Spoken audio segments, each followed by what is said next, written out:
another episode of Time Out with Derek and Joe. For Joe Azalina, I am Derek and O. Thank you for taking time out of your day to spend some time with us. And it is time, Joe. It is time for the madness of March. Yes, we are getting there, Derek, and we have a full slate today. We got to talk about this bracket and some of the interesting teams that are in this field, and um, we are going to do our very best not to give our own opinions. We're just Yes. going to present the facts and what we think are, you know, no predictions on this show. We're just going to go facts, and we're going to go strictly on what we've been reading and researching and what we've seen with our eyes, which I know both of us haven't watched a lot of basketball this year. So we'll just do the best we can and we'll have fun with it as always. So looking forward to this episode. We tried to wrap it up all in the last few days to try to get all watching as many teams as possible. But for those that don't know, I'm sure some are involved, but for those that don't know, we are having the first annual timeout tournament. So we it's based on March Madness. So all you have to do is email us at timeoutderekandjoe@gmail.com to get involved. It is free first entry and a $5 second entry. The winner receives a free $50 Visa gift card courtesy of Timeout. And as well as first, second, and third will receive an exclusive Timeout t-shirt. We will show you our t-shirts here. I'll bump it down a little bit. So there is you can see the black there, and you see Joe's white Timeout with Derek and Joe. So So those will awesome. go out to first, second, and third place. So for those that want to get involved, feel free to jump out there. You have until Friday at 12 noon to get all the information to us and your bracket in. Otherwise, it's not going to count because the tournament will have started. So, um, for those that haven't seen it, feel free to jump back. I don't know off the top of my head what it's called, but it's like a free chance at a $50 gift card and March Madness.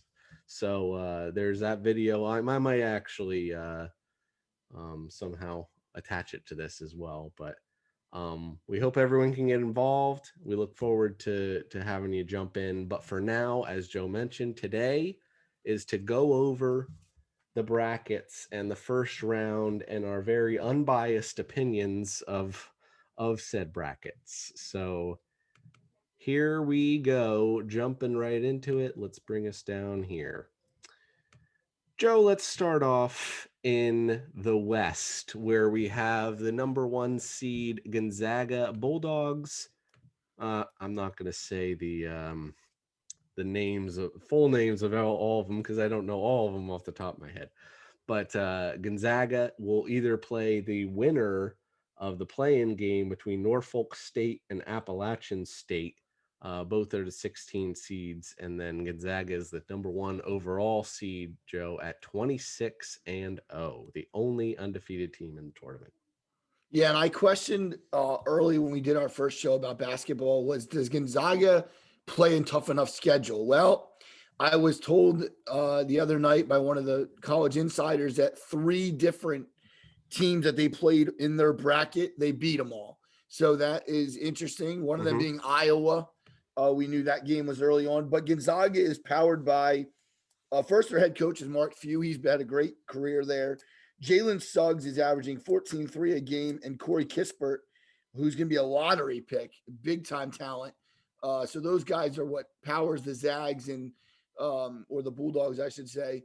But Spokane, Washington can be an interesting place for the next couple of weeks. I will say Gonzaga is a heavy favorite. So, Derek, if you have anything on, Yeah, so Gonzaga. well, I have a bunch of stats written down. I won't read all of them, and that'll get very boring. But um, so Gonzaga is in terms of overall scoring offense.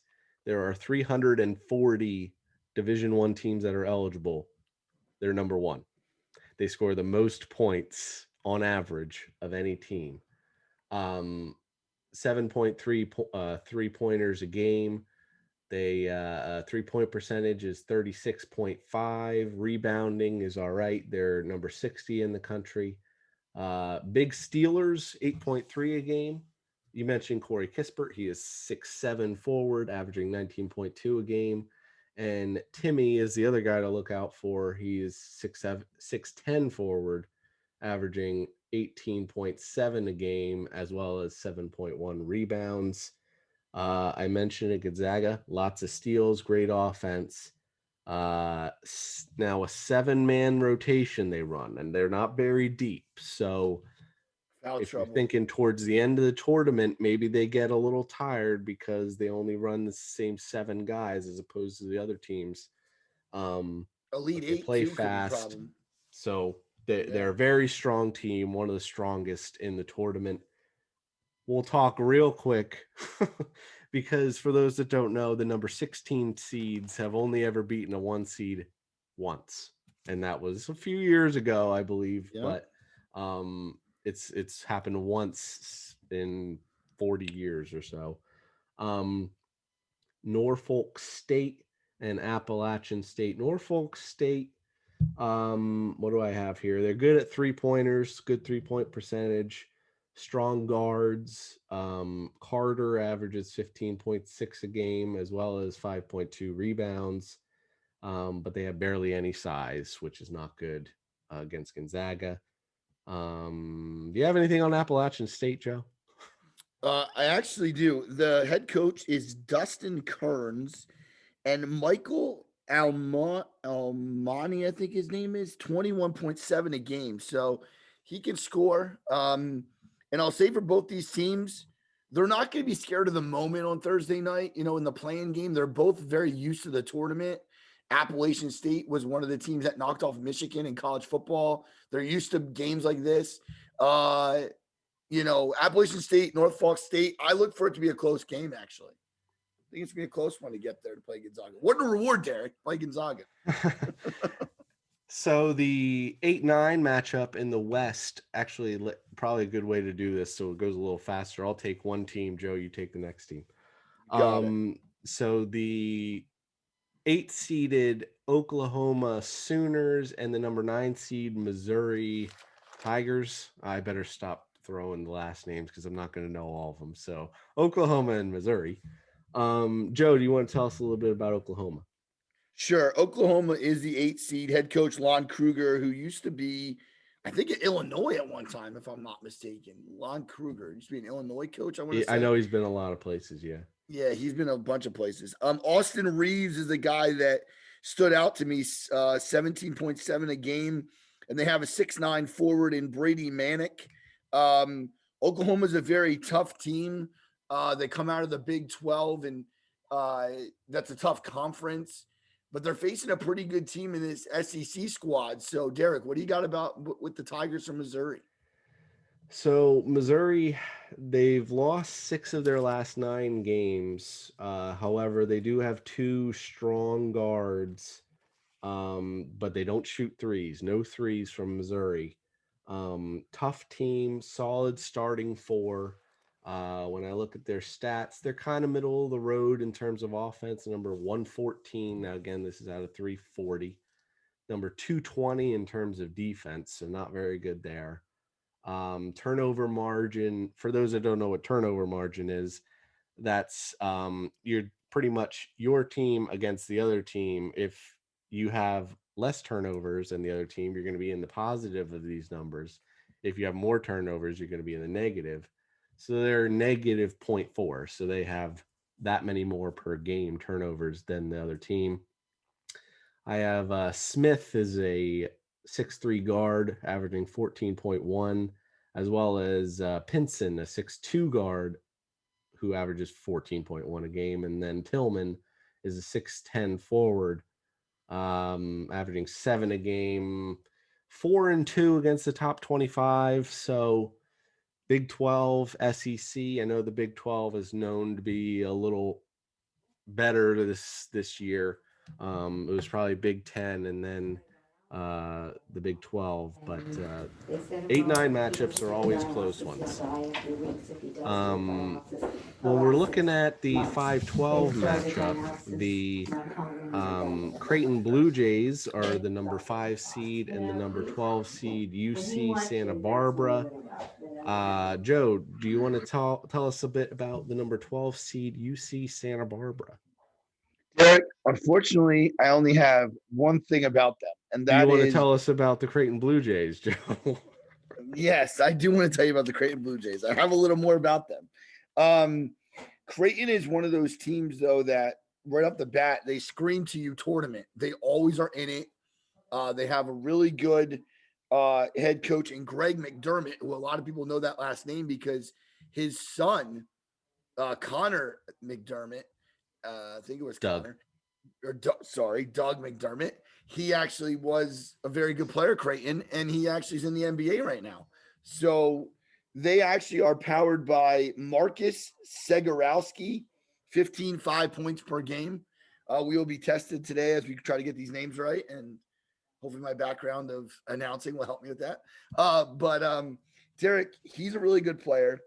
They are a really good team, and they will be, I think, tested by Santa Barbara in the fact that what we'll get to hear from them. But I do know as I look at this graphic real quick that their points per game are very similar, only 6 off. Creighton's a little better with their schedules, which isn't surprising. They're 13 in the BPI, which is really something. But even the conference, Santa Barbara took care of business in the conference. So, Derek, I'm sorry I don't have much more about Creighton, but a little bit more than I did about Santa Barbara. So, take it over for Santa Barbara. I will just say real quick about Creighton. Now they just got blasted in the Big East tournament by Georgetown, which was an upset. There is, and you can go out and look at it. There have been comments who came out about Coach McDermott, stuff that he said. So people are saying maybe they lost focus, and maybe they won't completely be focused based on what's been going on. But so look into that a little bit.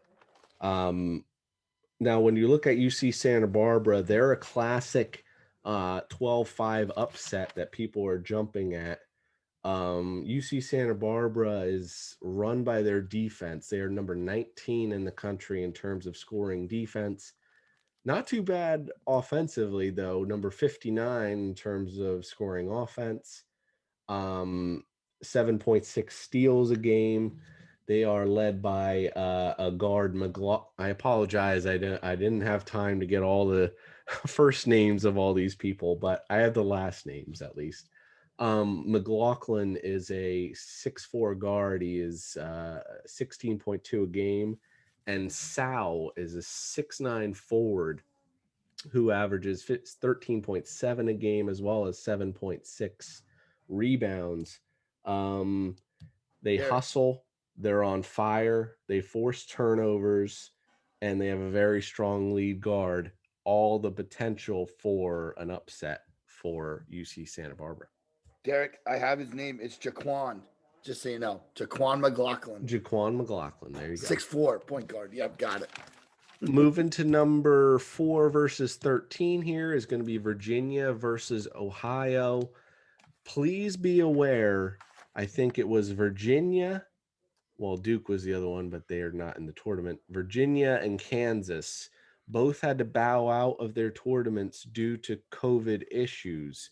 So please make sure before you pick Virginia or against Virginia, whether or not key players are even playing, because they could potentially be out. They may even be knocked out of the tournament. I think it's actually in like an hour is the time where they have to bow out of the tournament.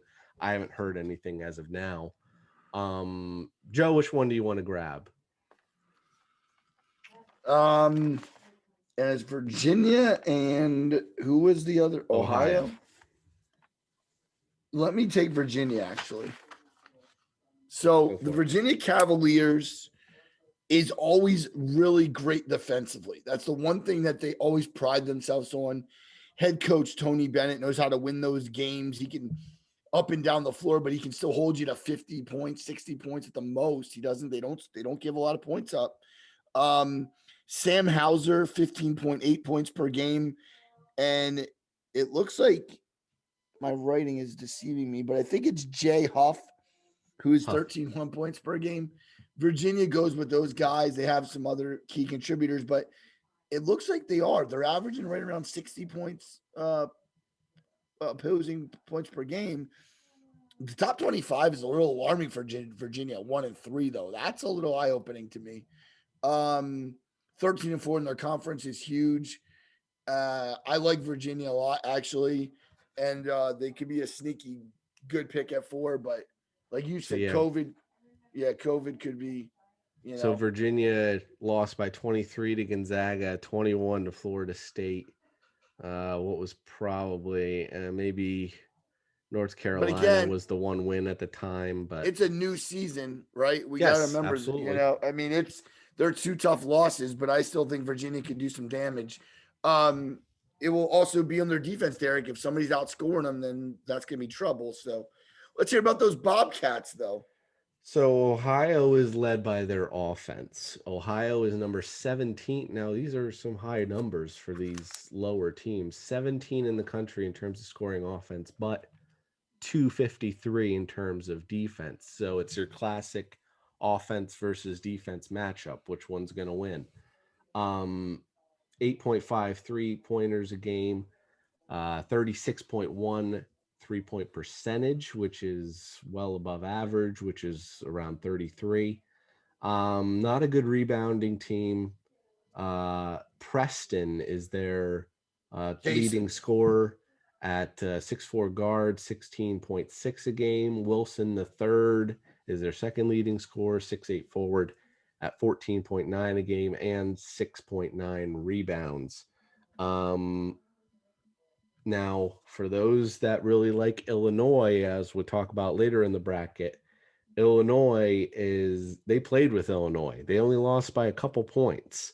So back in the beginning of the season, very balanced, good 3-point team, they have a deep bench, and but they can be out rebounded. But Virginia is actually, for all those big guys, only 309th in rebounding. So it should be a very interesting matchup, Virginia and Ohio. Now, here is the second play-in game. There is will actually be between Wichita State and Drake. Joe, do you want to talk about Wichita State real quick before we talk about USC versus potentially either of these teams? Yeah, I have some stuff on the Shockers, actually. They're the 11th seed. The head coach is Isaac Brown.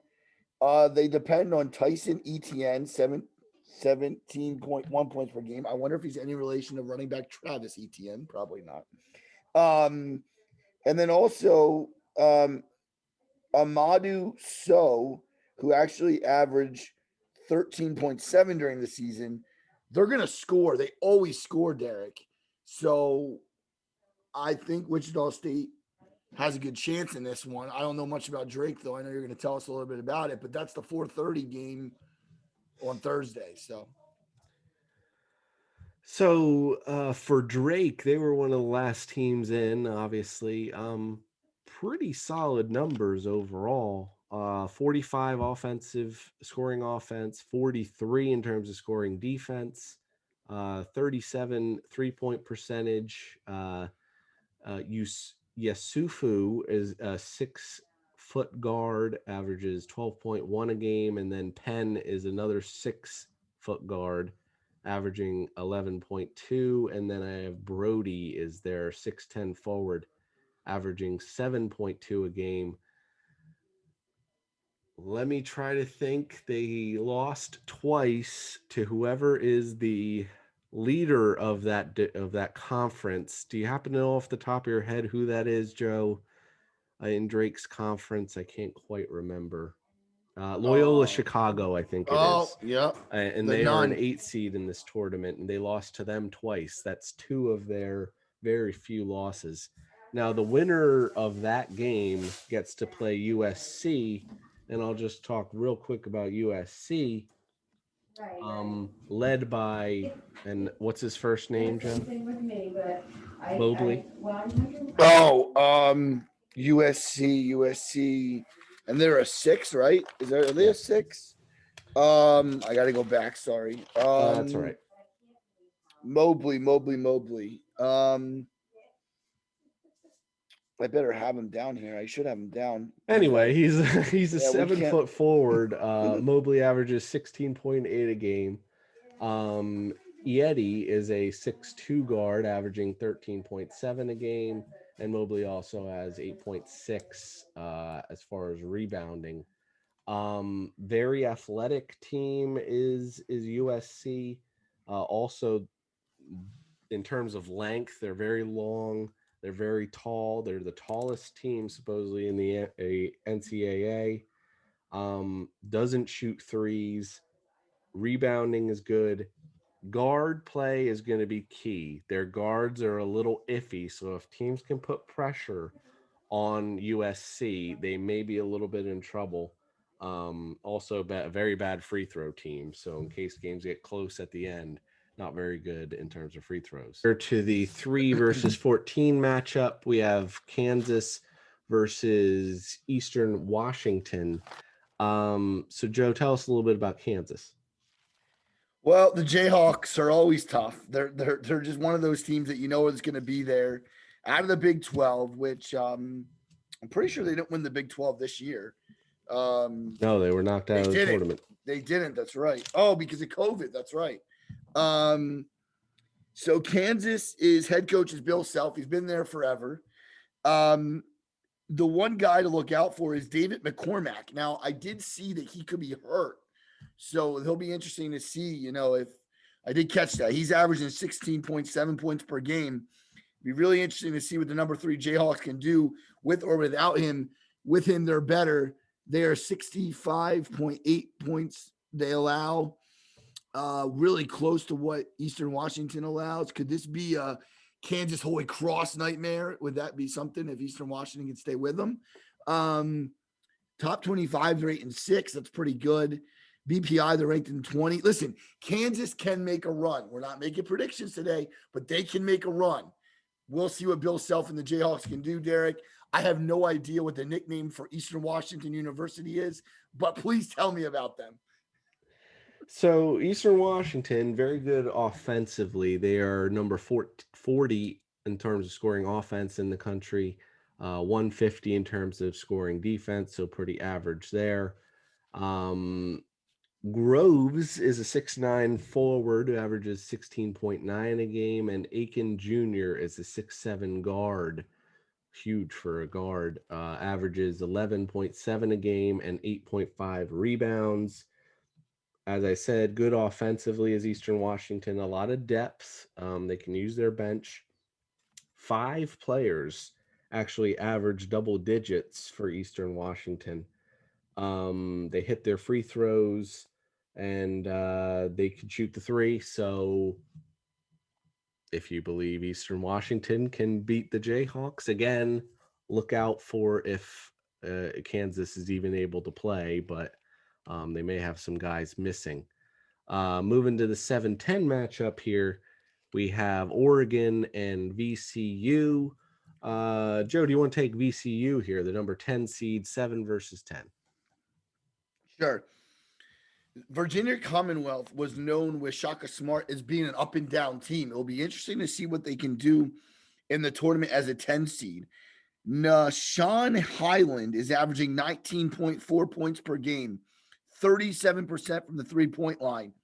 So he's a scorer. Oregon's going to have to be aware of him.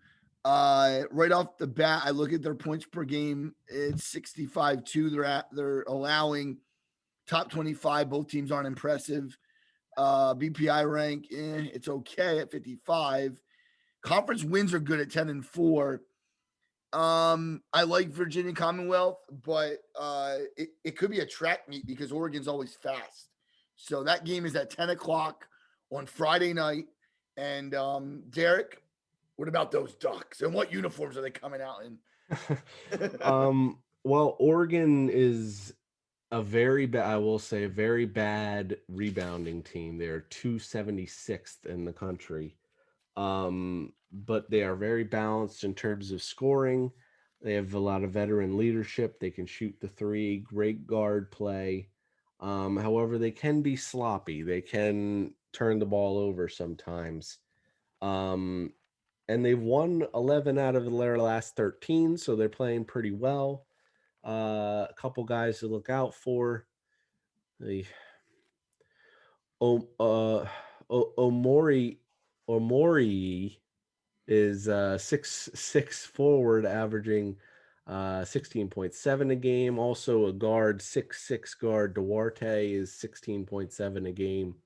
And Williams Jr. 6'6" forward, averaging 6.1 a game. Pac-12 is not known to be very great, but they were for throughout the season, although they didn't win the conference tournament, they got upset.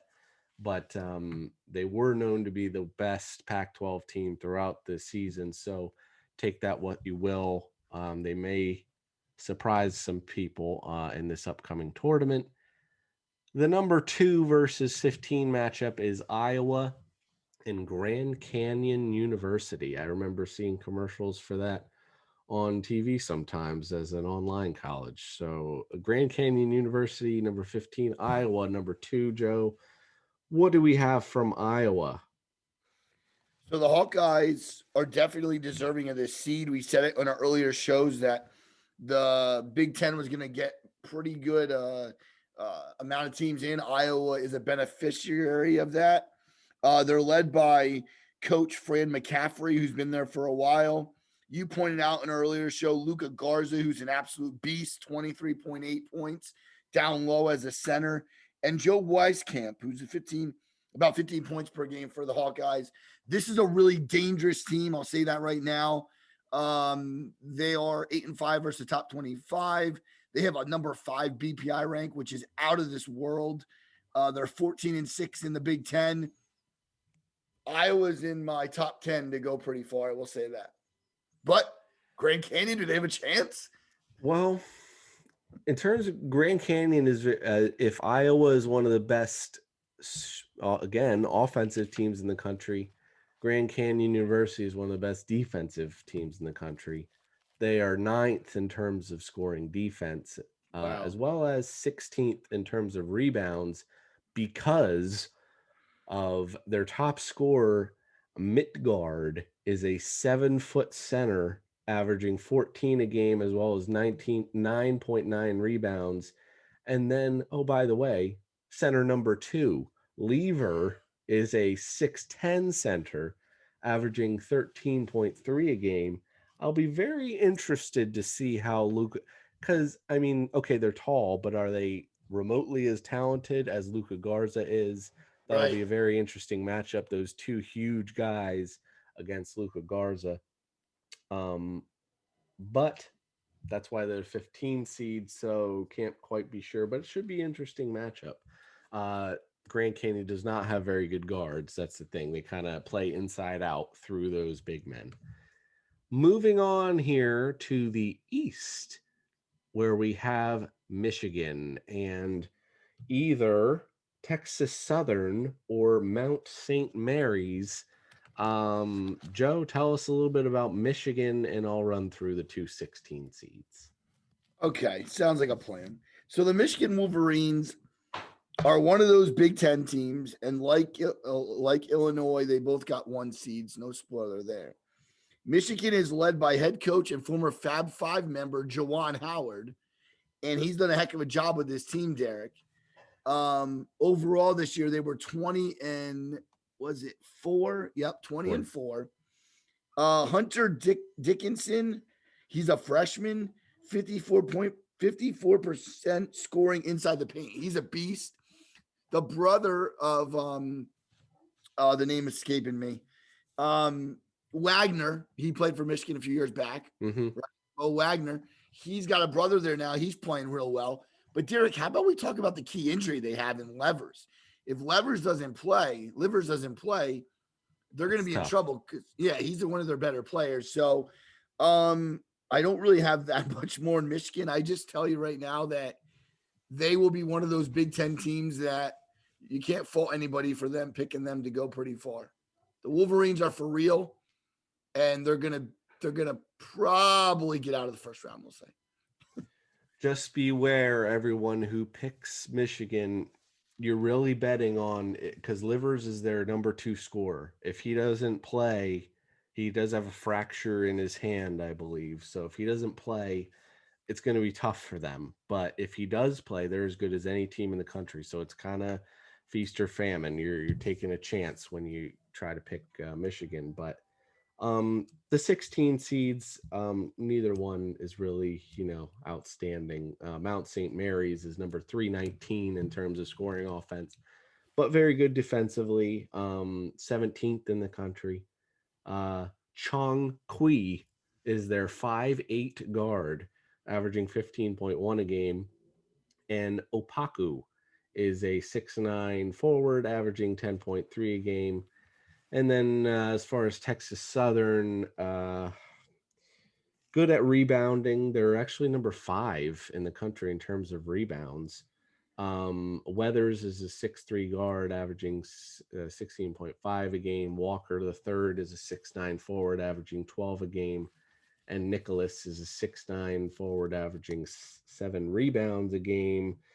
Neither one really scares you, but look for Michigan to move on in the first round, but potentially to face either LSU, the 8th seed, or the number 9 seed, St. Bonaventure. Joe, do you want to take? How about St. Bonaventure? What do we know about? I them? have more about St. Bonaventure. Yes, St. Bonaventure, the Bonnies, as they're affectionately called, the number 9 seed, and I think out of the A10, right? They're in the Atlantic 10. Correct. Okay. Yes. Yeah, because usually St. Joe's or Temple represents, but St. Bonaventure gets in there this year. The head coach is Mark Schmidt. He's led by Kyle Lofton, who scores 14.2 points per game, and Osiri Asamayo. I think I got that right. 10.3 points per game. St. Bonaventure is one of these upstart teams.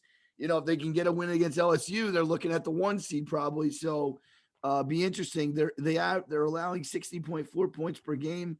That bad. They have no top 25 wins. So that's scary right there.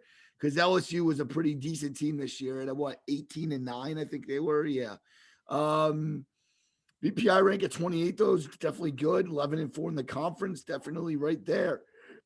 I believe that St. Bonaventure, this could be a good game, Derek. I could see this being a good game. I just wonder if LSU has too many athletes. And tell me about some of them. I'll say for St. Bonaventure, 60.4, that's number 4 in the country. So that's very good. Right. They're amazing defensively. Well, there you go. But they are very short rotation. They only play like 5 or 6 guys a night. So LSU, great offensively. They are number 8 in the country, but horrible defensively. You're going to see a lot of those offense-defense games. 8 3-pointers per game. All right, in terms of rebounds, 55 per game. Thomas is their key guard, 6'4" guard, averaging 22.9 a game. And I watched Watford, who is a 6'9" forward, averaging 16.5 a game. Very shifty for 6'9" forward. They're not very big. Bad interior defensively, but I don't think St. Bonaventure has a lot of big guys, so they should be okay. But yes, that very athletic LSU team against St. Bonaventure in the A10 should be a very interesting game. Then number 5 versus 12 matchup is Colorado and Georgetown, who happened to slip their way in by winning the Big East. Tell us a little bit about Georgetown, Joe. Well, they are led by their head coach, Patrick Ewing, who's, of course, a basketball Hall of Famer and a Georgetown alum. I basically have they're the hottest team right now in the Big East tournament. We've seen when Big East teams get hot, Syracuse a couple years, like these teams get hot and they go far. Georgetown has a chance to do some damage. They'll have to start with a 12-5 upset. They're allowing 70.7 a game. 3 and 4 in the top 25. Colorado's talented though. Um, I look at the 7-9 conference, which isn't too good. We'll see. Colorado will pose some problems, I think. So, Derek, what about those Buffaloes? Colorado is number 24 in terms of scoring defense, so that's where they hang Very their good hat. It's on defensively. defense. Very veteran laden lineup, a lot of juniors, a lot of seniors. They limit turnovers, they can shoot from the outside. They're 37.4% in terms of three-pointers. That's very good. Um, not very good rebounding wise, whereas Georgetown is number 13 in the country. So look out for that rebounding total. If Georgetown dominates Colorado, it's not going to be very good for them. Wright the fourth is a 6-foot guard averaging 15.4 a game, and Horn is a 6'7" forward averaging 11.6 a game, as well as 5.9 rebounds. Should be another interesting one. Pac-12 versus Big East in the 5-12. The 4-13 gives us Florida State and not UNC Greensboro. Joe, tell us a little bit about the 14-6 Florida State Seminoles. Yes, and this game is at 12:45 on Friday. It kicks off the tournament unless there's a game before it, but this will be an early One one. of the first few, yeah. Yeah, so Florida State's in slate one. Okay. I've learned a lot about them in the last couple of years. They're very athletic. They always get you guys in the draft. Head coach is Leonard Hamilton, Raekwon Gray, 12.4 points per game, and MJ Walker, a veteran, 13.1 points per game. They are very, very good with the basketball. They are fast. They are so athletic. I can't say that enough. This is a dangerous, dangerous 4 seed. 70.3 points per game. And I'm not just saying that dangerous because they've been there a bunch. They really know how to win this team. 2-0 in the top 25, 21 in the BPI. Look at that 11-4 in the ACC. That tells you something. But Derek, UNC Greensboro, do they have a shot?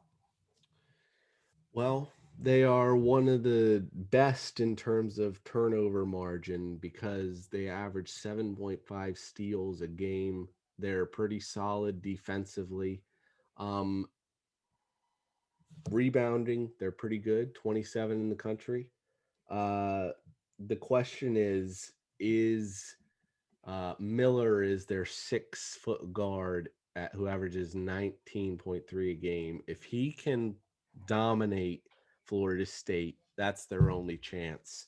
But he can do it. 19.3 game is a good number. And then everyone else is below 10 points a game. So they need him to Yeah, drive their offense against Florida 30, State and their long 30, athletic players. 35. Yep.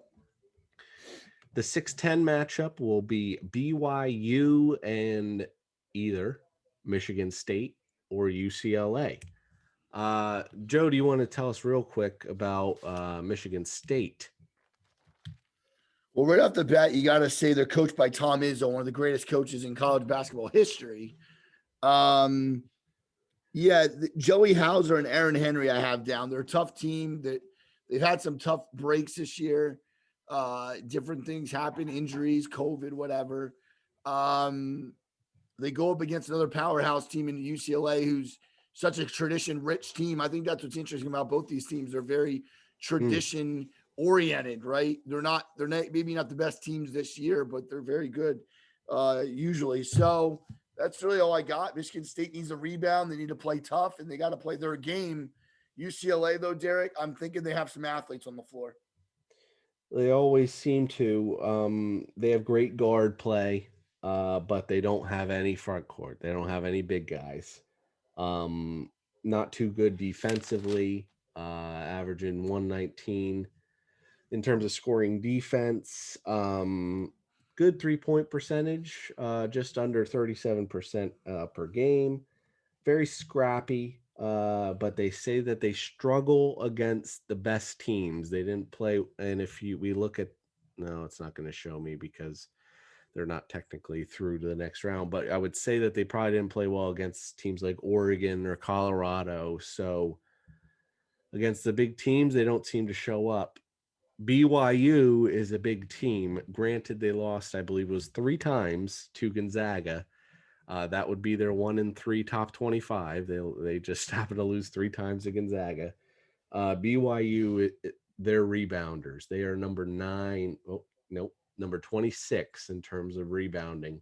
9 3-pointers per game, I should say. Very good offensively, 35th in the country. They can shoot threes, deep rotation, very experienced backcourt. Barcelo is a 6'2 guard, averaging 15.9 a game, and Averett is a 5'11 guard, averaging 11.5 per game, and Lawner is their 6'8 forward with 7 rebounds a game. Very good deep or offensively is BYU. If you trust that 3 games against Gonzaga is good enough to uh get them ready for this tournament, BYU is an interesting team. But will they be able to make it by the classic Michigan State and UCLA teams? The 314 matchup is Texas and Abilene Christian. Tell us about Texas, Joe. So the Texas Longhorns head coach is Shaka Smart. He used to be at VCU, and he was a heck of a coach there, and he's doing a good job with the Longhorns. They have a lot of balance. They're very similar to. This is very interesting. I almost fell off my chair last night. They're very, very similar to the North Carolina team of 2017. So if that's the case, that team won the championship. So can Texas make a run? Well, we'll see. They play Friday night at about 9:50 Eastern time. 68 points. They're allowing 7-6 versus the top 25, and their BPI at 22, which is really good. And then the top Big 12, they're 11-6. I like Texas. They shouldn't really have any problems with Abilene Christian. No offense to them, but we will get to know them a little bit, Derek. And again, I don't know their nickname either. If they're anything like their rankings, they're a pretty darn good team. Problem is, they didn't play anyone else besides their conference. So take it with what you will. But scoring offense is number 43 in the country out of 340 again, remember. And scoring defense is number 7 in the country. They have the highest turnover margin in the entire NCAA, due in part because they average 9.9 steals per game, which is one of the highest in the country as well. Um, that's going to be the key matchup. Is Texas has very good guard play, not a lot underneath, but Abilene Christian makes you turn the ball over. They get in your face. They're very tough defensively. They get steals. So Yep. that'll be the key matchup. Can they get those steals? Cole is a center, averaging 12.3 a game, and Pleasant is a forward averaging 10.8 a game, as well as 5.4 rebounds. So that would be a very big upset, but that could be a potential one if you look at those numbers. The 7-10 matchup is Connecticut and Maryland is the number 10. Joe, tell us a little bit about Maryland. Yeah, so the Terrapins are interesting. I didn't get to. I don't know who their head coach is. I totally missed that, but I think it might be Turgeon still. Is it Turgeon? Maybe. I'm not Doesn't sure. matter. Okay. Yeah, it doesn't matter. Aaron Wiggins is a 14.5 points per game scorer, though he's good. Eric Ayala, 14 points. So right there's 28 points right there.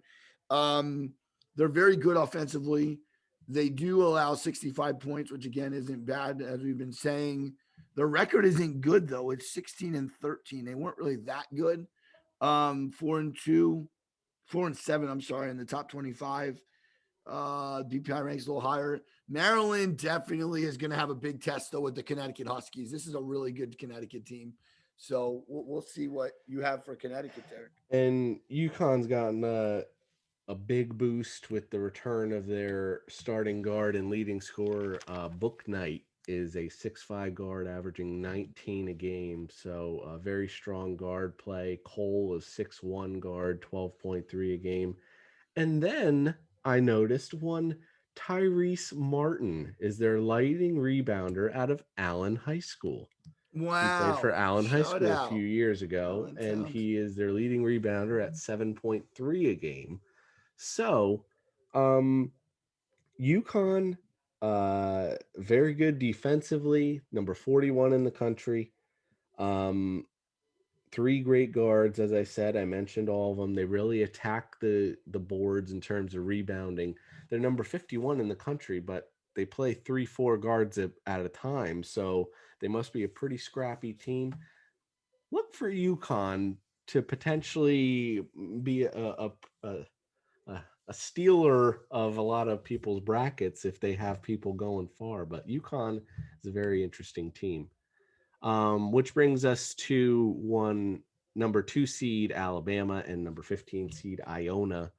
Um, Joe, Alabama is number 2 of pretty high in the country, winner of the SEC tournament. Yeah, the Crimson Tide, I guess, got sick of seeing their football team win so much. The basketball team's taken over a little bit. Head coach is Nate Oates. John Petty is averaging 12.7 points per game. Herbert Jones averaging 10.8 per game. Yeah, you said it. They won the Big East, and they did it because they're not allowing a lot of points. 69. They're only 1-3 versus the top 25. So, but look at the BPI; it's at 9, and they're 16-2 in the SEC. Bama could open eyes this March. I'm going to be honest. Alabama might be a team to be reckoned with. But Derek, do you know who the Iona coach is? Yes, I know. It's He's Rick he's Pitino. not going to be scared. No, and if there's one game you want someone to be your coach for, it might be Rick Pitino to get you ready for. Yeah. Unfortunately, they do turn the ball over a lot. This Iona team is not, you see Iona in the tournament a lot, but they're not anything special.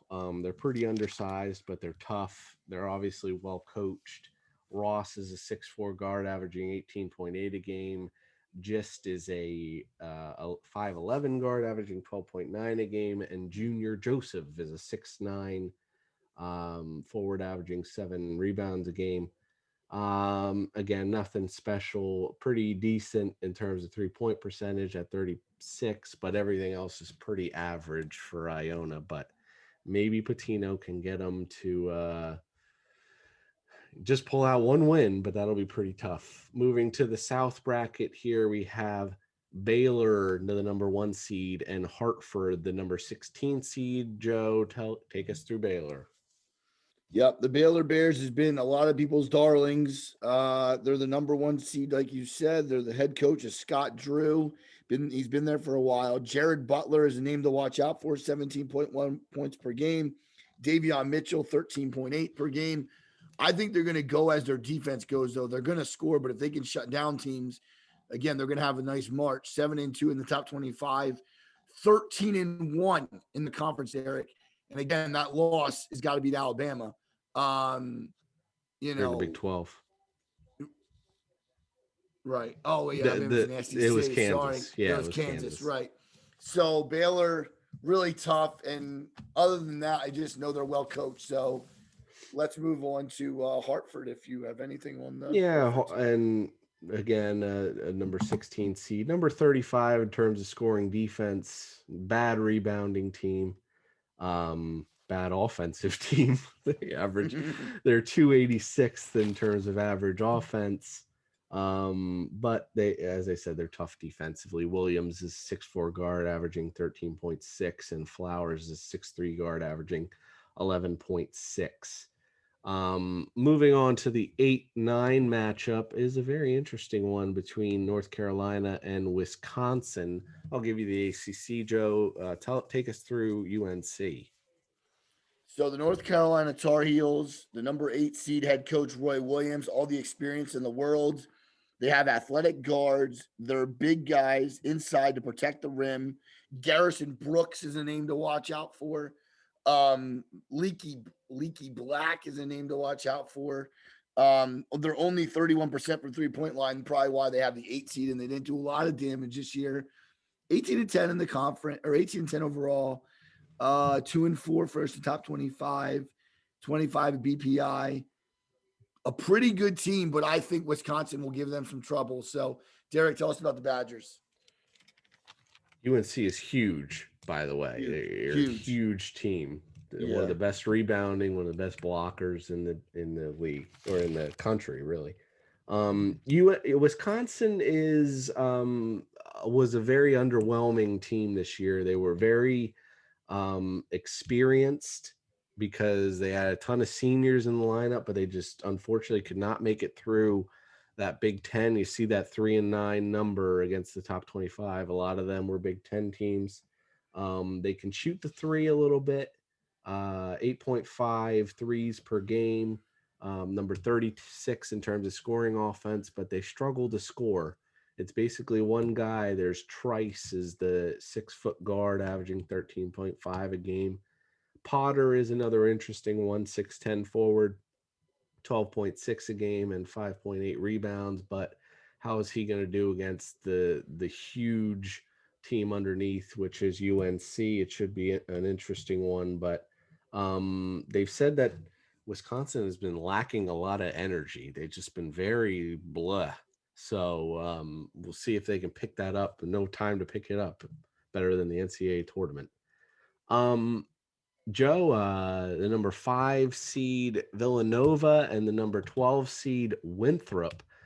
How about you take us through the upset team looking for the upset there in Winthrop? I know you like them at 23-1. Yeah, this is a really good team. They're used to the tournament. They have upset on their mind, I'm sure. Um, I have them as head coach as Pat Kelsey, Adonis Arms, great name, 10.5 points per game. He's averaging that. And Chandler Vondren, 12.2 points per game. Sounds like they're going to score. It's going to be, can they stop Villanova? Now, Winthrop did allow people to score 66.8 points versus the top 25. They don't have a win, which is a little scary. BPI rank is 85, which is really high, but they're 17-1 in their conference. So they took care of business. I do like Winthrop, Derek. I'm telling you, I do like Winthrop in this game. It's a dangerous game for Villanova. Yeah, it's Is just that Friday too? Is that the Friday game? should be. Okay. I'm seeing that right then. Now, I mean, obviously Winthrop didn't play anyone out of conference. That's why they have such a high record, but they didn't play anyone of a decent note. Now Villanova, for those that don't know, they lost their key guard in Gillespie. Excuse me, he's was their leading scorer, but he's no longer playing, and they really struggled in the Big East tournament against Georgetown. So don't let these numbers fool you a little bit. They're missing their best player. And when you think of Villanova, you think of guard play, not with this team, not since Gillespie went down. They're mostly made up of big men, and they need guard play in order to get past Winthrop. Not a lot of leadership on this team. They're very young.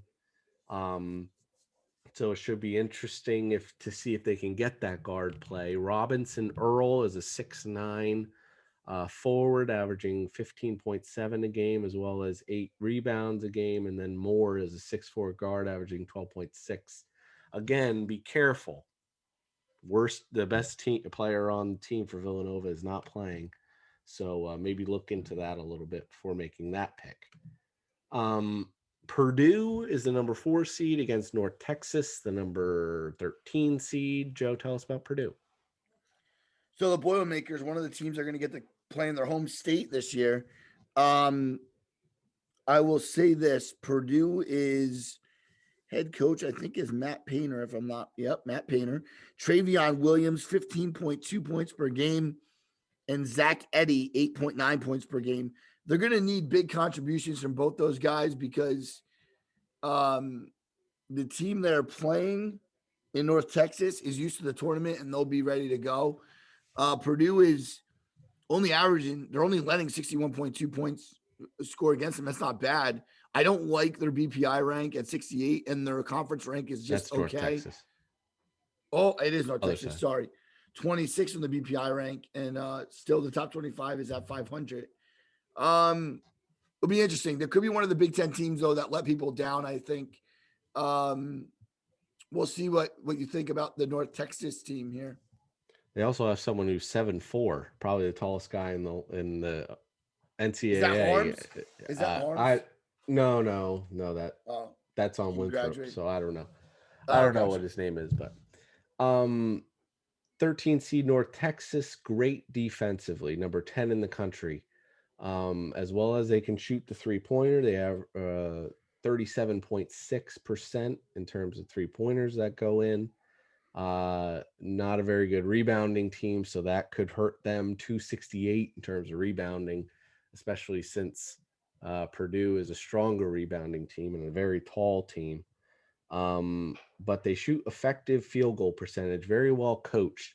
They don't take a lot of bad shots, North Right. Texas. So look for them to get try to get a lot of layups, and if they do, they'll play well. But um, in terms of scoring, Hamlet is their top scorer at 6'4" guard, 15 a game, and Reese is a 6'4" guard, averaging 10.8 a game. Simmons is 6'10" forward, 6.2 rebounds a game. The number 6 seeded Texas Tech Red Raiders, Yep. and the number 11 seed Utah State Aggies, I believe. No. Joe, tell us a little bit about the number 6 seed Texas Tech. So the Red Raiders head coach is Chris Beard's been there a pretty long time now. His guy is Mac McClung, 15.7 points per game. Very good team in Texas Tech. 7 games over 500. This is an early game again in the early window on Friday. 3-8 versus top 25, but they're 8 in the BPI. Derek, watch out for the Red Raiders. 9-8 in the Big 12. And they're averaging 73 a game. Look at the very similarity though of the points per game. They're averaging the same ones. This could be like that big overtime, double overtime game if they score enough. So look for this one to be a shootout, Derek. What do you got on USU? Yeah, Utah State is a little better defensively. So, I mean, take that with what you will, the competition that was played, but they were number 15 in terms of scoring defense, one of the best in terms of blocks per game at 4.9. That is due to I don't, can I find his name in here somewhere? Nemius Keita is, as they say, a walking double double. He is 15.7 a game and 10 rebounds. Huge, a ton of blocks as well. So look for him to be a presence underneath, as well as Bean, who is a 6'7" forward, averaging 14.3 a game. Great rebounding team, great blocking team, great defense, veteran, good coaching. Look for Utah State in a potential upset. The number 3 seeded Arkansas Razorbacks and number 14 seed Colgate. Again, Joe, I'll take it first. Colgate is 14-1, but their entire all their games were against the Patriot League. So Right. not much is known about them actually. They are technically the number 2 scoring offense in the country. Again, take that with what you will, because they only played Patriot League teams like Lehigh, Lafayette, Holy Cross. Average defensively, 113th in the country, 8th in terms of rebounds. So great rebounding, great scoring. Some of the scorers, Burns is a 6-foot guard, averaging 11 or 17.1. Cummings, 6-foot guard, 12.4 a game.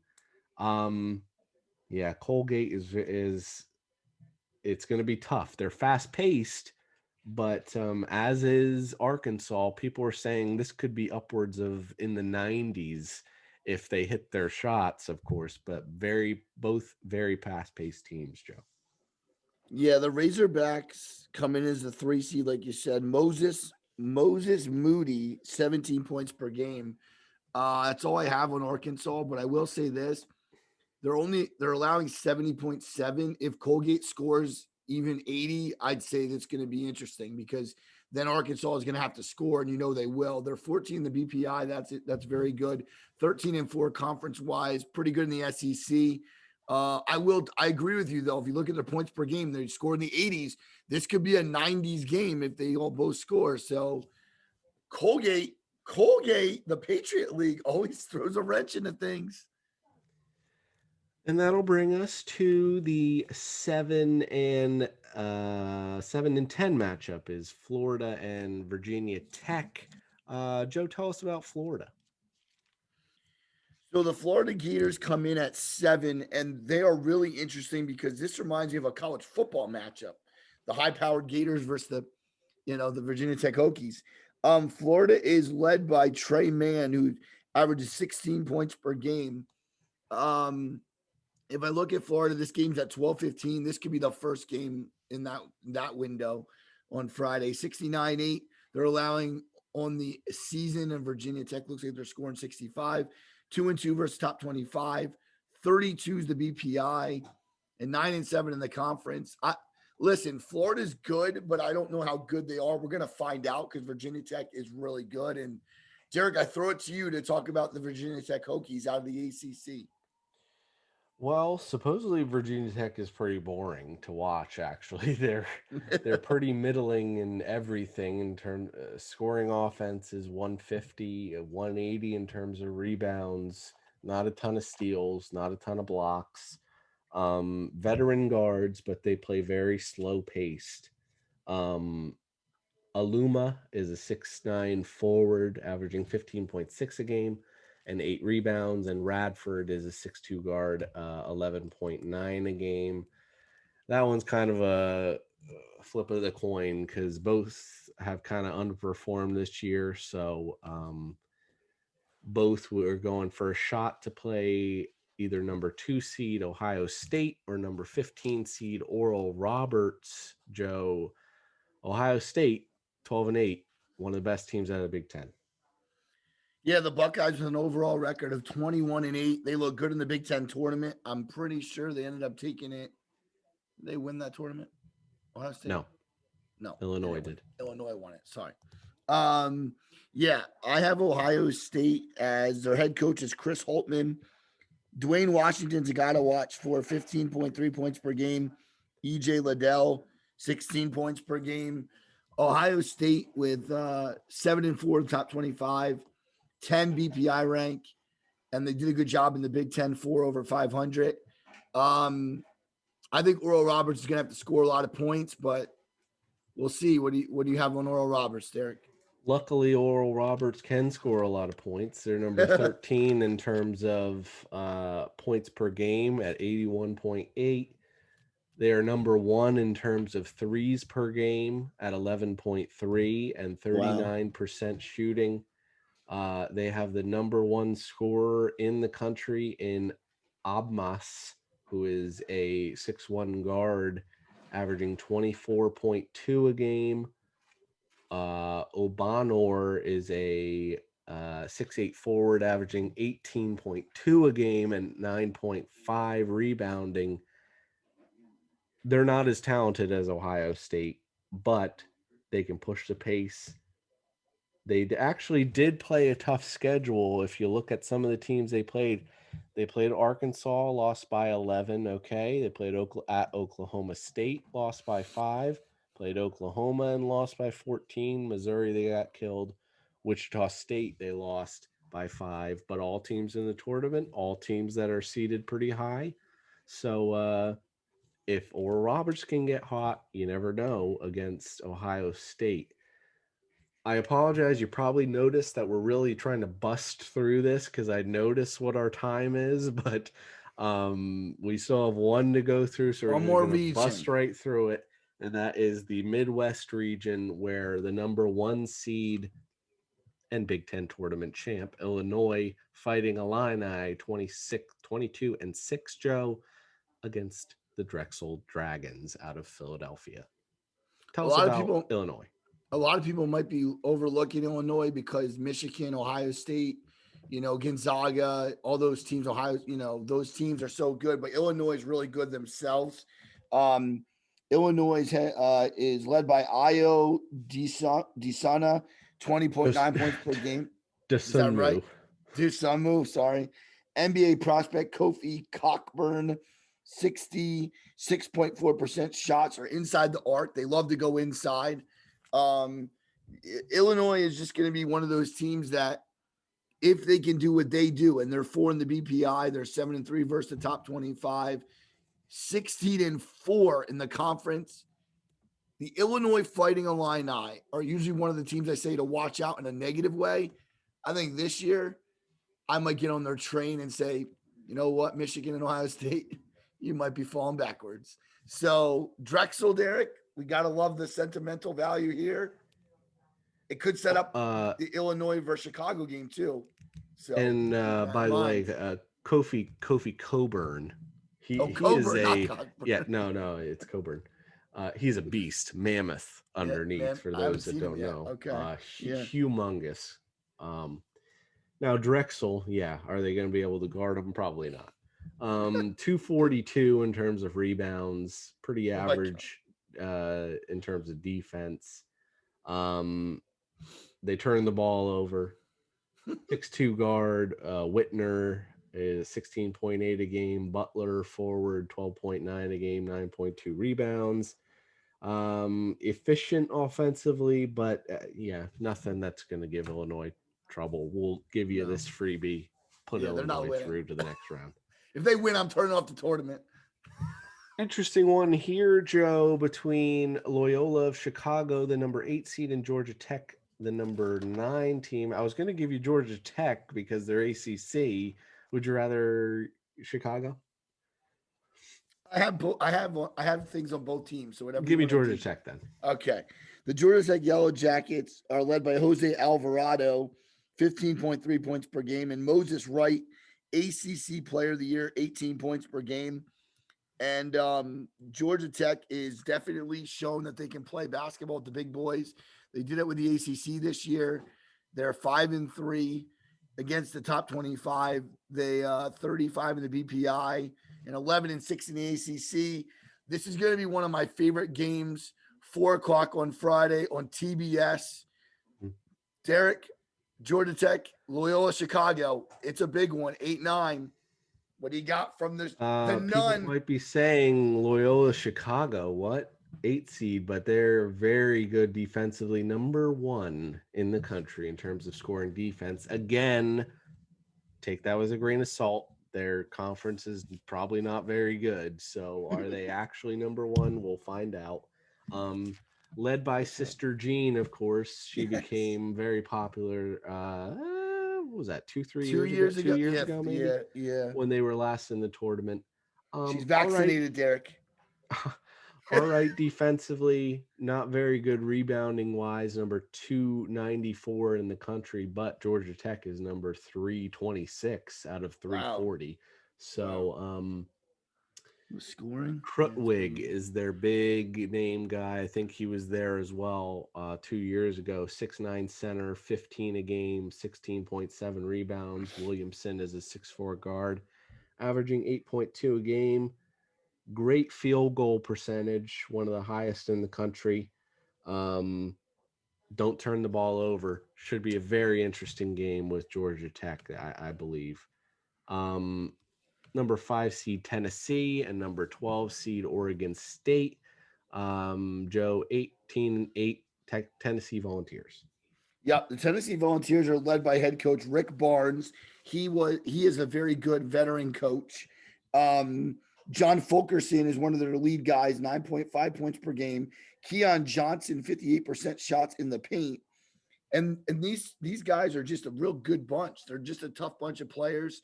They're out of the SEC.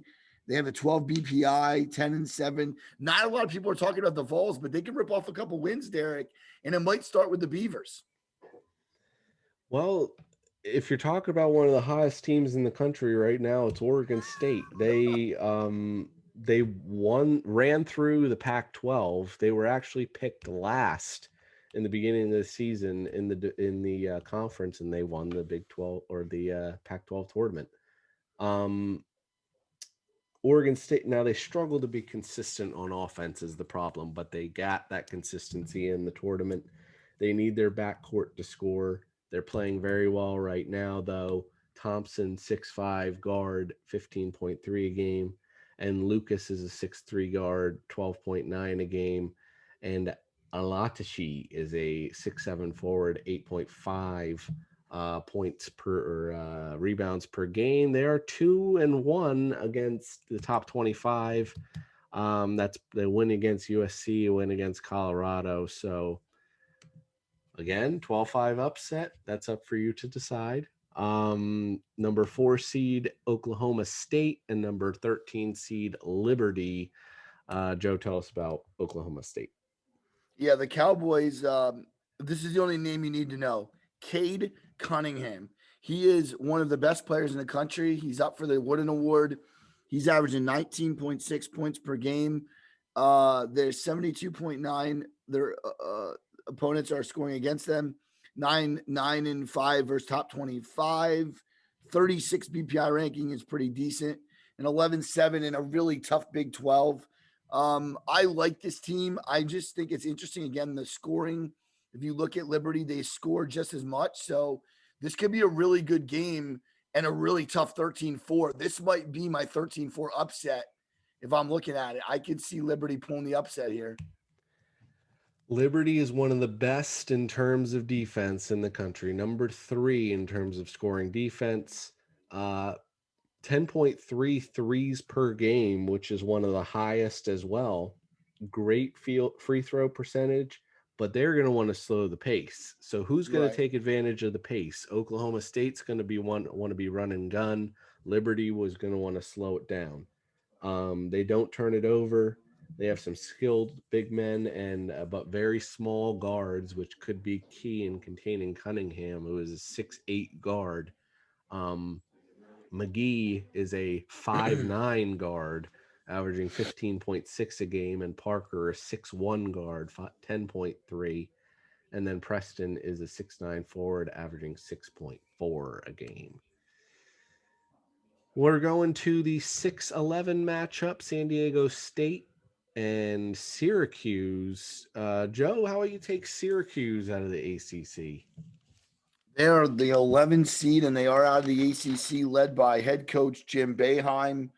Buddy Boeheim's his son. He actually averages 16.5 a game. It's the only player actually wrote down. The game's at 9:40 on Friday night. 70.7 they're allowing. And then if they can score over that, they're going to be set though, because San Diego State looks like they're playing good defense. That's a tough team out of the western end of the states there. 1-3 of the top 25. Syracuse actually is a little underwhelming to me, and I think it's because it's a tough ACC. But to me, I can see San Diego State winning this game. We'll see, Derek, and you let me know what you think about the Aztecs. I think. Always got to watch out for that 2-3 zone in Syracuse. Oh, yes, that's true. Very mature team for San Diego State. Great defensively, number 7 in terms of scoring defense. They hit a lot of threes, 38.1%, 8.7 per threes per game. Turnover margin is great, but the problem with San Diego State is they supposedly are not very good at closing games. Oh boy! So hopefully that's probably a free throw percentage. I'm sure that they struggle a little bit. So can they pull away from Syracuse? If they pull away, 8.2 steals a game is a lot. Mitchell is their 6'6 forward, 15.4 a game, and Shackle is a 6'6 guard, 14.5 a game. Mensa, 6'10 forward, 6 rebounds per game. Which will bring us to our last 3 here. West Virginia is the number 3 seed against Morehead State, the number 14 seed.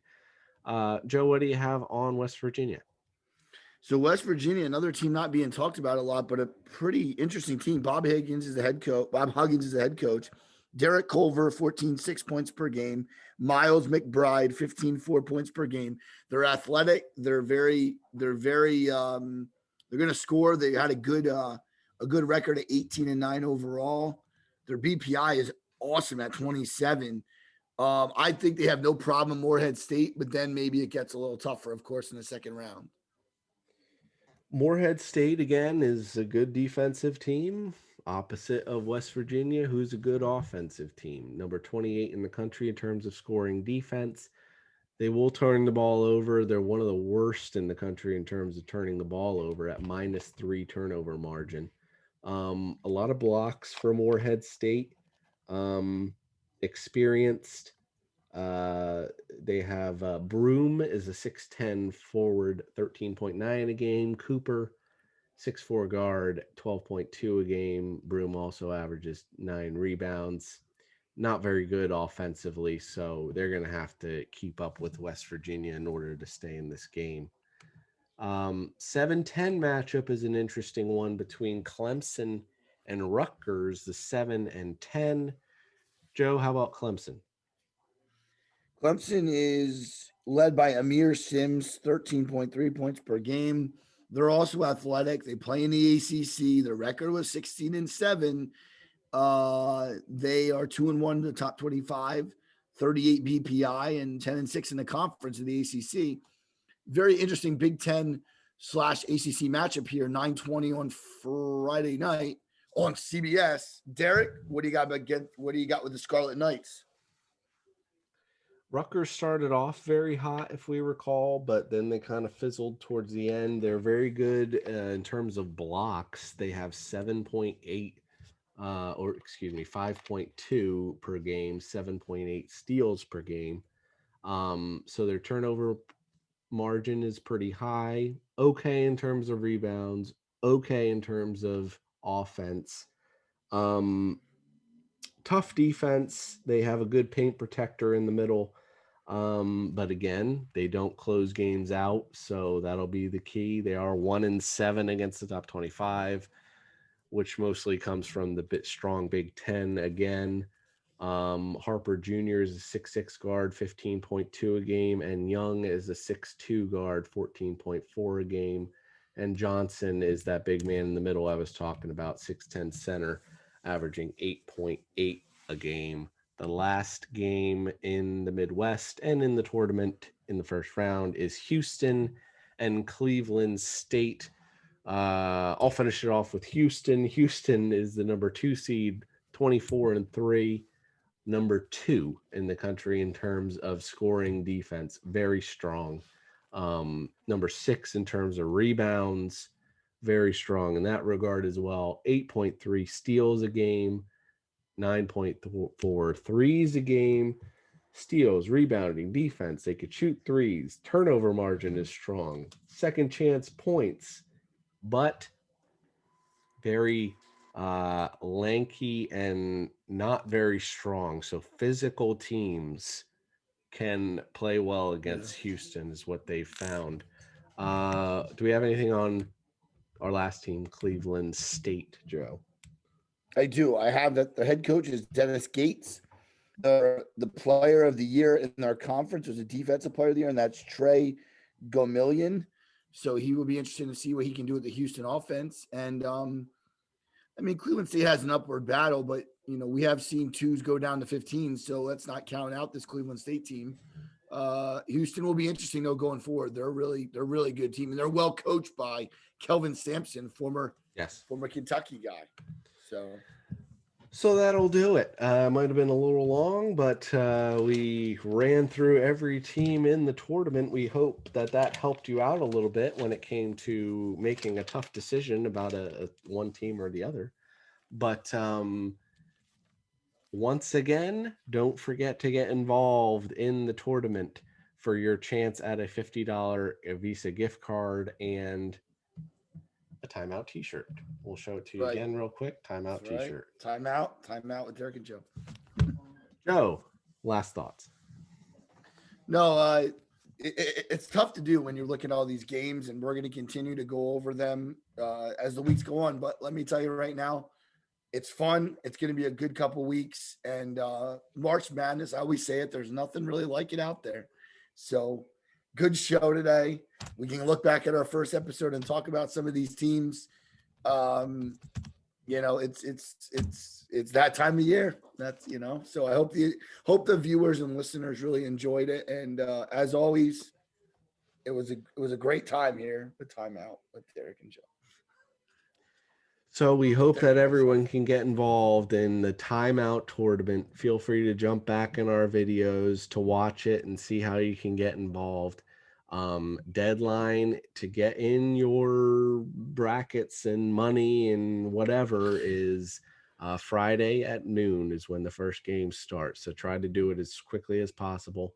But we look forward to seeing everyone get out there, and we will be doing updates for just about every round to let people know how they're doing, because you don't like to be kept in the dark, right? So you like to see how everyone's doing, but we hope everyone gets involved, and we're thankful to bring this to you. The timeout tournament and the NCAA tournament is about ready to get going, and we have an exciting week of shows for you this week. But until then, thank you everyone for taking time out of your day to spend some time with us. Everyone stay safe. Take care.